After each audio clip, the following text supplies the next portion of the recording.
প্রিয় দর্শক, এই মুহূর্তে আমি অবস্থান করছি ঢাকা বিভাগের মুন্সিগঞ্জ জেলায়।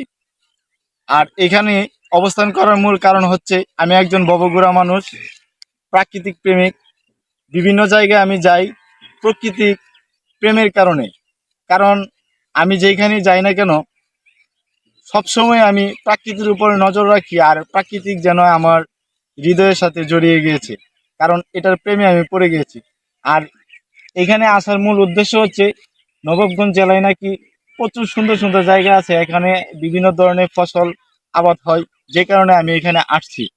আর এখানে আসার পরে আমার কাছে আসলেই এই এলাকাটা এত সুন্দর লেগেছে যা বলার বাহুল্য। আর এই জায়গাটার নাম হচ্ছে ঢাকা বিভাগের মুন্সিগঞ্জ জেলার খারসুর এলাকায় বর্তমান আমি এই মুহূর্তে অবস্থান করতেছি। আর এখানে বিভিন্ন ধরনের ফসল উৎপাদন করা হয়। কি বলবো, যেমন বাংলাদেশের 100%-এর মধ্যে 75% ফসল এখান থেকে উৎপাদন করা হয়। আর এর মধ্যে কিছু উল্লেখযোগ্য ফসলের নাম আমি বলবো, কারণ সবগুলো ফসলের নাম বলা সম্ভব না। যেমন মটর, এই যে এখানে আছে আপনার সজ, ঠিক আছে, যেটা আমরা অনেকে বলে থাকি দুনিয়া। তারপরে আলু, রসুন, পেঁয়াজ, মানে ইত্যাদি যত ধরনের ফসল আছে না কেন, সব ধরনের ফসল এই জায়গা থেকে উৎপাদন করা হয়। আর এখানকার কৃষকরা অনেক ভালো হয়। আর এখানে প্রচুর পরিমাণ শ্রমিক বাংলাদেশের মানে বিভিন্ন ডিস্ট্রিক্টের গরিব অঞ্চলের মানুষগুলো এখানে আসে। আসার পরে এই যে এখানের যে কৃষকরা আছে তাদের আন্ডারে কাজ করে। আর এই মুহূর্তে আমি একজন কৃষকের সঙ্গে কথা বলবো, এখানে উপস্থিত আছেন। নমস্কার দাদা, ভালো আছেন? আপনার নাম কি? রতন মন্ডল, হিন্দু সম্প্রদায়। উনি হচ্ছেন রতন মন্ডল, হিন্দু সম্প্রদায়ের লোক। আসলে উনি খুব ভালো মানুষ, একজন কৃষক। রতন দা, কেমন আছেন আপনি? আমি আছি ভালো। আচ্ছা, আপনার কাজ তো হচ্ছে, পেশা হচ্ছে আপনি কি কৃষিকাজ। কৃষিকাজ। তো এই বছর আপনি কত শতাংশ জমি রোপণ করেছেন? প্রায় 7 বিঘা। 7 বিঘার মতন জমি রোপণ করেছেন, ঠিক আছে, বিশেষ করে। আর বিভিন্ন ধরনের ফসল, তো এই জমিটাতে কি ধরনের ফসল আপনি রোপণ করছেন? এই জমিটার ফসল প্রচুর লাভ হবে আমার। তার কারণ যে একটু জোরে জোরে কথা বলেন, দর্শক শুনতেছে।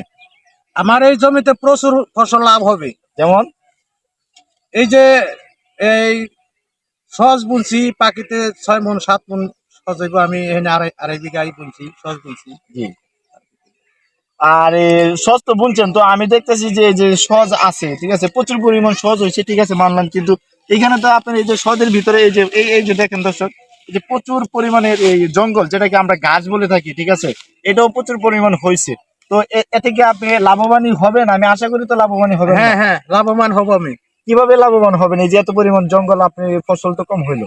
আমি আগে যদি নিরিটা দিতাম, জি জি, একটা দিছি, জি, পানি দেওয়ার পরে মনে করেন কিছু জঙ্গল হয়েছে, জি জি, আমি নিরাই নাই। ওই তখন নিরাইলে যে পরিমাণ খরচ যাইতো, এখন তার থেকেও মনে করেন ওখানে জঙ্গল সাফ করে যে আমি ফসলটা কাটি, তারপরে আমার এটা লাভ হইব।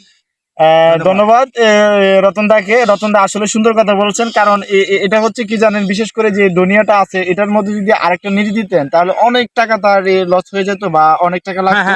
কিন্তু বিশেষ করে উনার যে মানে কৃষি ক্ষেত্র থেকে উনি যে মানে শিখছেন, উনার মেধা দিয়ে উনি বুঝতে পেরেছেন যে আমি যদি জঙ্গলটা পরিষ্কার করি তাহলে আমার অনেক টাকা লাগবে। তাহলে যখন আমি এটা এই কাটবো, ঠিক আছে, উঠাইবো ফসলটা, তখন আমি একসাথে নিধি দিয়ে দিব। তো ধন্যবাদ। দেখেন যে ফসলের রূপটা দেখেন, আর কি পরিমাণে জঙ্গল হয়েছে দেখেন। এই যে দেখেন কি পরিমাণে জঙ্গল হয়েছে, আর এই জঙ্গলের ভিতরে দেখেন আপনার এই যে সরিষা। তো এই মুহূর্তে আজকে এই পর্যন্তই বিদায় নিচ্ছি। আর আমি হচ্ছে একজন ক্ষুদ্র ইউটিউবার, আর আমার ইউটিউব চ্যানেলে আপনারা সকলে সাবস্ক্রাইব করবেন, কারণ যদি আমার ভিডিওটা ভালো লাগে আর আপনারা যদি ভিডিও আমার দেখেন প্রতিনিয়ত, তাহলে হয়তো আমি আপনাদের সামনে ভালো ভালো ভিডিও দেওয়ার চেষ্টা করব। ধন্যবাদ সকলকে, আবারও দেখা হবে কোনো এক ভিডিও নিয়ে। ধন্যবাদ সকলকে, আসসালামু আলাইকুম।